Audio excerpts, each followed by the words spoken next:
주시는 하나님의 말씀 사무엘하 21장 10절 말씀부터 14절에 있는 말씀 보도록 하겠습니다. 찾으신 줄 알고 제가 봉독해 올립니다. 아야의 딸 리스바가 굵은 배를 가져다가 자기를 위하여 바위 위에 펴고 곡식 베기 시작할 때부터 하늘에서 비가 시체에 쏟아지기까지 그 시체에 낮에는 공중의 새가 앉지 못하게 하고 밤에는 들짐승이 범하지 못하게 한지라.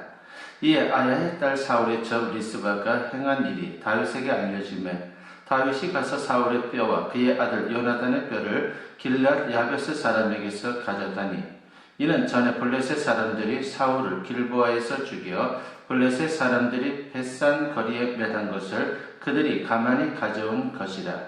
다윗이 그곳에서 사울의 뼈와 그의 아들 요나단의 뼈를 가지고 올라오매 사람들이 그 달려 죽은 자들의 뼈를 거두어다가 사울과 그의 아들 요나단의 뼈와 함께 베냐민 땅 셀라에서 그의 아버지 기스의 묘에 장사돼 모두 왕의 명령을 따라 행하니라.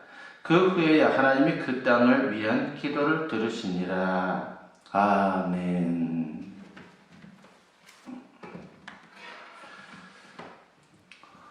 오늘 우리에게 주시는 하나님의 말씀은 무엇을 맡겨야 하나라고 하는 제목으로 같이 여러분과 은혜를 나누고자 합니다. 오늘 본문은 남을 괴롭히는 교만한 태도가 얼마나 치명적인 죄인지를 우리에게 잘 보여줍니다. 다윗이 60세쯤 되었을 때에 나라에 3년 동안 기근이 계속되었습니다. 고대 사회에서 3년 기근이라고 하는 것은 심각한 문제입니다. 그 문제로 다윗이 간절히 하나님께 기도하게 되었고 하나님은 사울 가문이 기브온 사람들을 죽였기 때문이다라고 말씀을 주셨습니다.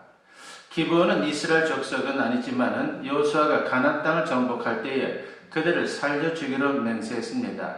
그런데 사울이 그 언약을 파기하고 기브온 족속을 죽여서 3년 기근이 있게 된 것입니다. 하나님의 음성을 듣고 다윗이 기브온 사람을 불러서 내가 어떻게 속죄했으면 좋겠느냐라고 그렇게 묻자 기브온 사람들은 자기들의 원수인 사울 족속 중에 7명을 내주어 목매달게 해달라고 그렇게 요구를 했습니다. 그래서 사울의 첩 리스바의 두 아들인 알모니와 무비보셋 그리고 사울의 딸 메랍의 아들인 아드디엘의 5명의 아들 등 7명을 기브온 족속에게 넘겨주었고 기브온 사람들은 그들을 산 위에서 목매달아 죽였습니다. 이처럼 누군가의 눈에 눈물 흘리게 하면 언젠가는 피 눈물이 나는 상황을 맞이할 수 있다라고 하는 것을 우리에게 보여줍니다. 이 장면을 보면 잘못된 열심이 얼마나 해로운가를 우리에게 잘 보여주고 있습니다. 사울이 왜 기브온 사람들을 죽였습니까? 2절 말씀에 보면 이스라엘과 유다 족속을 위한 사울의 열심 때문이다라고 그렇게 기록을 하고 있습니다. 목적을 이루는 것도 중요하지만 그 목적을 이루는 과정에서 언제나 좋은 과정을 밟아 나가는 것, 그래서 그 과정이 더 중요하다라고 하는 것을 우리가 잊어서는 안 됩니다. 하나님은 힘없는 사람들의 한맺힌 기도에 특별한 관심을 갖고 계십니다.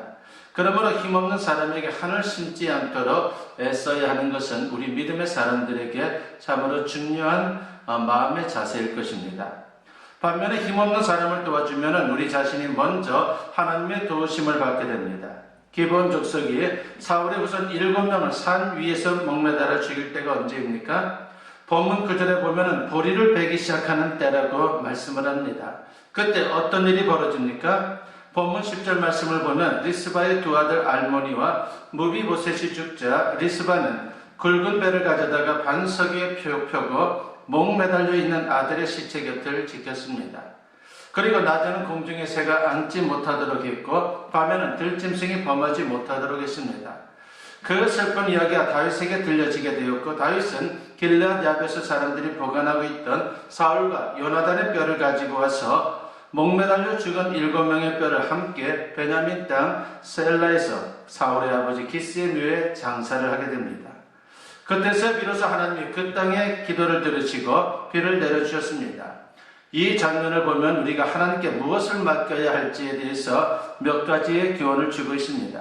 그것이 무엇인지 살펴보면서 같이 은혜를 나누고자 합니다. 첫째는 원수가 없는 일을 하나님께 맡겨야 한다라고 하는 것을 우리에게 말씀하고 있죠. 3년 기근으로 기브온 족속은 사울 집안의 원수를 갚을 기회가 생겼고 다윗의 허락하에 사울의 후손 7명을 본보기로 처형을 하게 됩니다.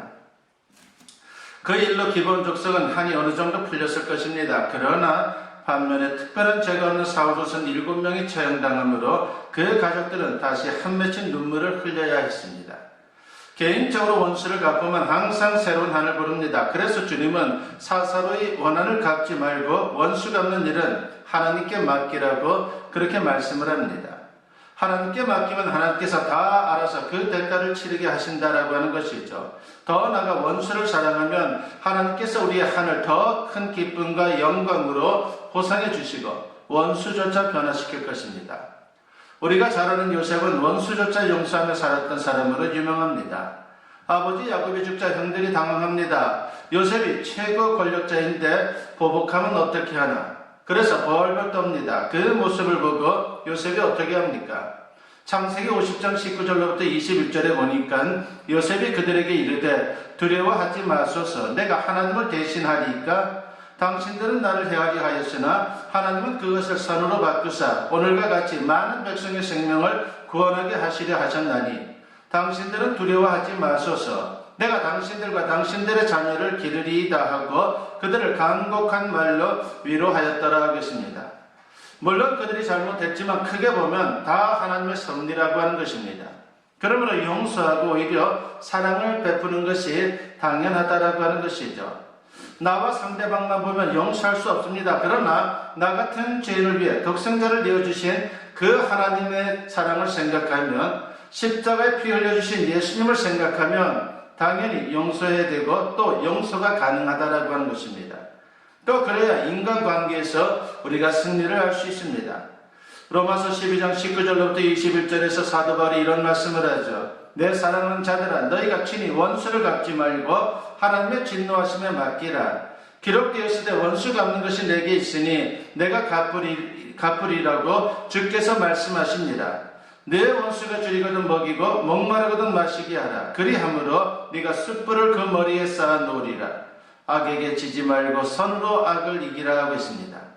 용서하는 것만이 인간관계에서 승리하는 길입니다. 하나님의 축복을 가져오는 지름길이 된다라고 하는 것입니다. 원수 갚는 것은 하나님의 주권사항입니다. 원수 갚고 보복하면 오히려 내가 손해입니다. 모든 게 뒤틀립니다. 한번 생각해 보십시오.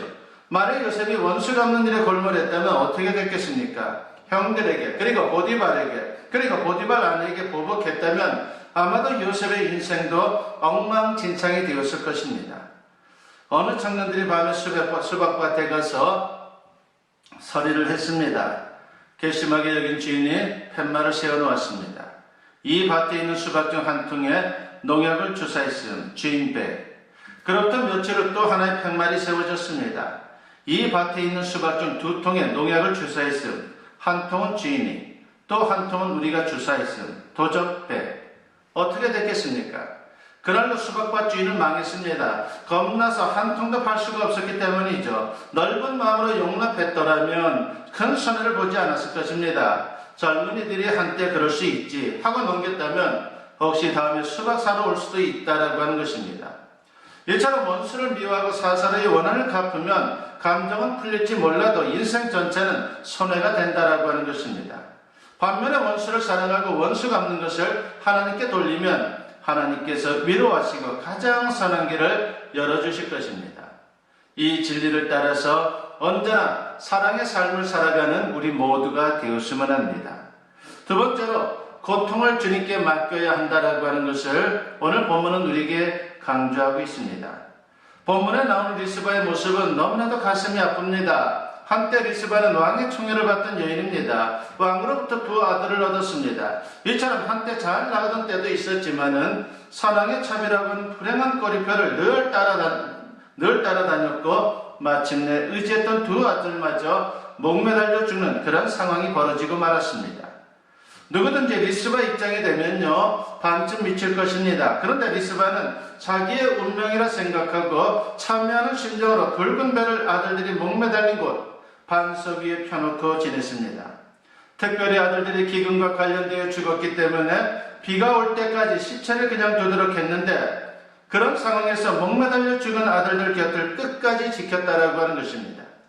기본 사람들이 그녀의 아들들을 욕하며 엄청난 저주를 퍼부어도 그녀는 끝까지 아들들 곁을 지켰습니다. 그녀는 하나님을 원망하지도 않고 다윗을 원망하지도 않았습니다. 다만 하나님께서 가장 선한 길을 열어주실 것이다 라고 생각하고 아들들의 시체가 훼손되지 않도록 새와 들짐승들로부터 밤낮으로 지켰습니다. 그런 안타까운 얘기가 백성들 사이에 퍼졌습니다. 점차 백성들의 저주는 바뀝니다. 궁율로 바뀌게 되죠.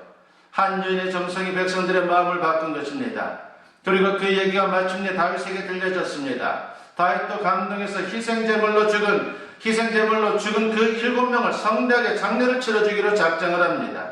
그래서 길라디 앞에서 사람들에게 가서 사울과 요나단의 뼈를 취하고 목매달린 7명의 뼈도 취해서 함께 사울의 아버지 기스의 묘에 성대하게 장사를 지내주었습니다. 한 여인의 정성으로 백성들이 감동했고 그 감동이 다시 왕에게 전해지고 결국은 하나님도 감동했다라고 하는 것입니다. 그리고 마침내 하나님은 백성들의 간절한 기도를 들으시고 그 땅에 비를 내려주셨습니다. 또 왕의 명령에 의해 치러진 국장이었기 때문에 가문의 명예도 회복되었습니다. 어떻게 그런 회복이 있게 된 것입니까? 고통을 하나님의 뜻과 섭리에 맡기면서 믿음으로 승리를 일구어낸 것입니다. 우리에게도 바로 이런 모습이 필요하다라고 하는 것이죠. 아무리 힘들고 어렵다라고 할지라도 그 안에 하나님의 뜻이 있고 섭리가 있다라고 하는 믿음으로 나아가면 반드시 그 모든 것들이 변화되어 놀라운 하나님의 축복을 가져올 수 있다라고 하는 것입니다. 어느 여자 성도님의 이야기입니다. 그분은 남편을 잃고 남겨진 남매를 남부럽지 않게 키우기 위해서 행상과 삭바느질 그리고 노점에서 과일 장사를 하는 등 안 해본 것이 없습니다.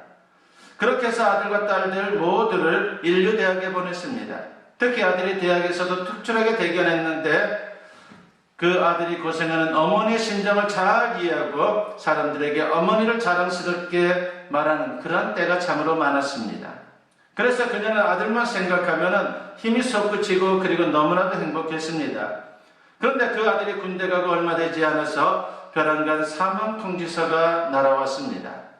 지뢰가 터져 죽었다는 것입니다. 그녀는 그 소식을 듣는 순간 하늘이 무너지는 것 같았습니다. 남편이 세상을 떠났을 때도 그러지 않았는데 이번에는 자리에 눕고 말았습니다. 대학에 다니는 착한 딸이 있기는 했지만 그녀에게는 위로가 되지를 못했습니다. 그 누구도 그 무엇도 그녀를 위로해 줄 수 없었습니다. 오직 그녀의 소원은 빨리 죽는 것입니다.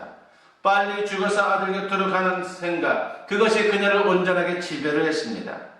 그래서 몇 개월 동안 먹지도 않고 나를 빨리 데려가 달라고 하늘을 향해 울부짖었습니다. 그러던 어느 날 알고 지내던 여 전도사님의 방문을 받고 교회에 다니면 하나님의 위로를 받고 새 힘을 얻게 될 것이다 라고 하는 그런 이야기에 귀가 솔깃했습니다. 그녀는 그 길로 교회 나가 주님을 만나게 되었고 그 슬픔의 구렁에서 건짐을 받았습니다. 그래서 다시 장사에 나섰고 장사를 하면서 만나는 사람들에게 복음을 증거하는 전도자가 되었습니다. 아들은 잃었지만 그 고통의 과정을 통해 주님을 만나 인생이 바뀌었습니다. 이것은 그 무엇과도 비교할 수 없는 축복이었습니다. 그녀의 가정에 불어닥친 환난은 무서운 것이었지만 오히려 축복의 기회가 되었습니다. 환난이 변하여 기쁨이 되었고 한숨이 변하여 찬송이 된 것입니다. 성경은 분명히 말씀합니다. 로마서 8장 28절에 보니까 우리가 알거니와 하나님을 사랑하는 자 곧 그의 뜻대로 부르심을 입은 자들에게는 모든 것이 합력하여 선을 이루느니라 하고 있습니다. 이처럼 고통이 있어도 그 안에 하나님의 뜻과 섭리가 있다라고 하는 것을 믿고 묵묵히 자기 자리를 지킨다면 반드시 승리의 역사가 펼쳐지게 될 것입니다. 세 번째로 기도의 응답을 맡겨야 하는 것입니다. 리스바가 얼마나 아들들 시체 곁에 있었던 것입니까? 오늘 본문 9절과 10절 말씀을 보면요, 7명이 목매달린 때는 곡식 빼기 시작할 때였다라고 소개를 합니다. 그때부터 리스바가 아들들 시체 곁을 지키기 시작해서 하늘에서 비가 쏟아지기까지 지켰습니다. 어떤 신학자의 연구에 의하면 그 기간이 6개월쯤 되었을 것이다라고 그렇게 설명을 합니다. 6개월 동안 아들들 시체 곁을 지키면서 결국 사람을 감동시키고 하나님을 감동시키는 모습을 보십시오. 우리가 아무리 큰 문제와 고통이 있다 할지라도 하나님께 불평하지 않고 회개하는 마음을 가지고 6개월쯤 기도의 자리를 지킨다면 반드시 천국을 침례해서 하나님의 마음을 얻게 될 것입니다. 기도 중에 가장 위대한 기도는 인내의 기도입니다. 눈앞에 금방 응답이 없어도 꾸준히 기도하면 그 인내한 만큼 축복의 크기도 커진다라고 하는 것입니다. 몇 년 전 국민일보에 실린 간증입니다. 이희원 씨라고 하는 분이 있습니다.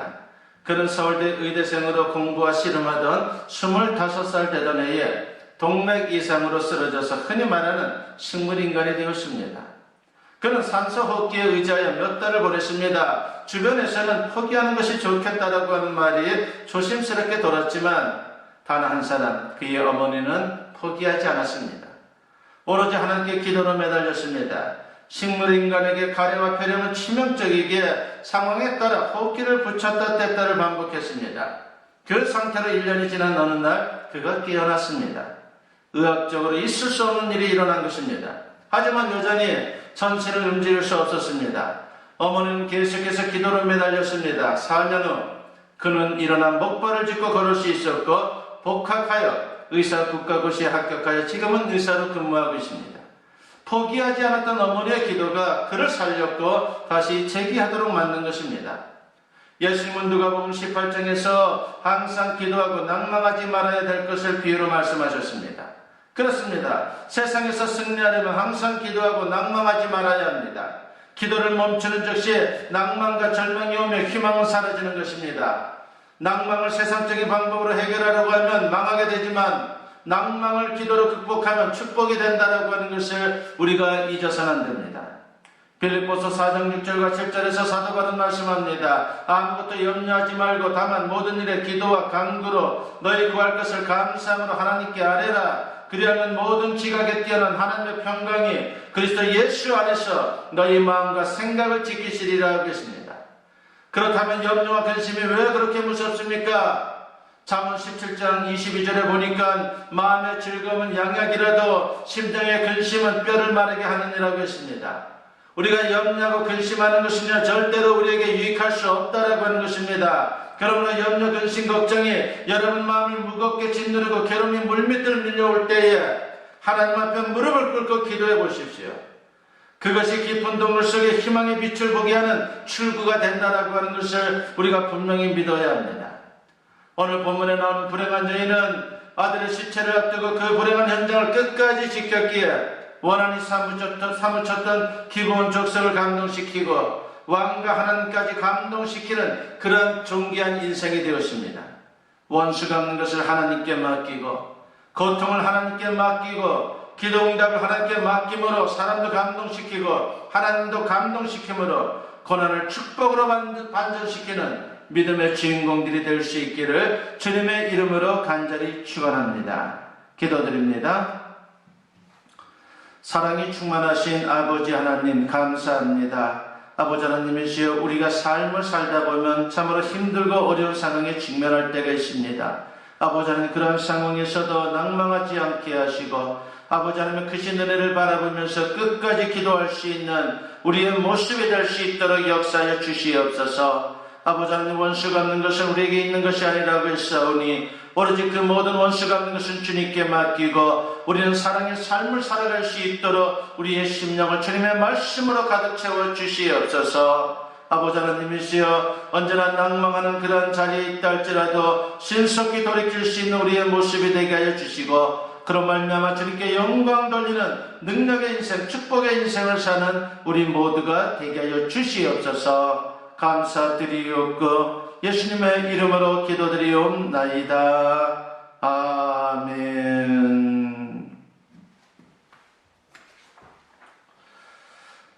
강구 말씀 전해드리겠습니다. 여러분을 축복합니다. 영상으로 여러분들과 같이 예배를 드리지만은 하나님의 은혜가 여러분들에게도 충만할 수 있기를 간절히 축원합니다. 오늘은 어버이 주일입니다. 우리가 진정 주님의 은혜 속에 어버이를 향한 사랑의 마음, 공경의 마음을 가지고 아버지 하나님의 자녀다운 모습이 늘 충만히 나타날 수 있기를 바라겠습니다. 금주부터는 수요 예배를 드리겠습니다. 앞으로도 시간이 갈수록 다시 모든 예배들을 회복하여 정상적인 예배 생활을 할 수 있도록 그렇게 하겠습니다. 여러분들 위해서 기도해 주시기 바랍니다. 그래서 6월달부터는 모든 예배를, 즉 어린이 예배부터 주일 오후 예배까지 그리고 애창까지 다 재개하려고 그렇게 준비하고 있습니다. 여러분들 기도해 주시면 감사하겠습니다. 이 시간 헌금하신 분들을 위해서 기도하겠습니다. 사랑이 충만하신 아버지 하나님 감사합니다. 오늘도 주님 앞에 이렇게 귀한 은혜를 받고서 또한 주님의 또한 그 사랑을 생각하고 또한 말씀을 기억하며 귀한 예물을 가지고 나왔습니다. 주님께 정성을 다하여 드리는 예물이 주님께서 축복하여 주시옵소서. 이제 예물이 씌어지는 곳곳마다 주님의 영광이 나타나게 하시고 주님의 나라가 확장될 수 있도록 역사해 주시옵소서. 11조 예물 드리는 손길들 가정들 기억하시고 언제나 주님 중심으로 견고히 세워지는 가정들 되게 하시고 또한 저들의 사업장이 될 수 있도록 축복하시옵소서. 기도하는 제목들마다 아름답게 이루어지게 하시고 언제나 굳건한 믿음을 통해서 더 큰 주님의 은혜를 경험하는 복된 가정들 되게 하여 주시옵소서. 아버지 하나님 감사 예물 드리는 성길들 기억하시고 저들의 삶 속에 언제나 감사가 넘치게 하시오며 또한 감사로 고백하는 저들의 아름다운 신앙이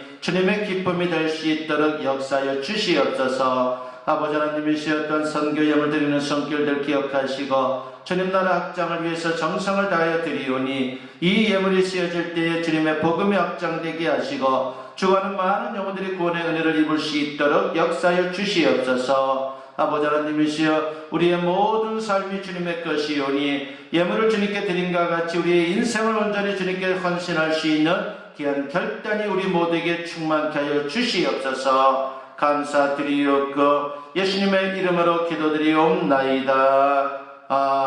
아멘. 축복 기도드립니다.